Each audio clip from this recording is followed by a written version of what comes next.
math used in chess.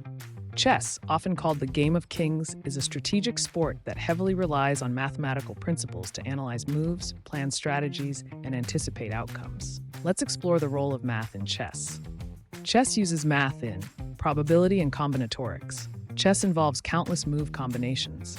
Mathematical calculations help players evaluate probabilities and choose optimal moves. Board geometry. The 8x8 board is a grid system where pieces move based on geometric patterns and rules, enabling players to plan strategies. Game tree analysis. Players use algorithms and calculations to evaluate possible future positions, a key aspect of decision-making. Time management. Chess clocks require players to calculate time allocation per move, balancing speed and accuracy. Performance metrics. Metrics like ELO ratings, move accuracy, and game analysis rely on data analysis and arithmetic.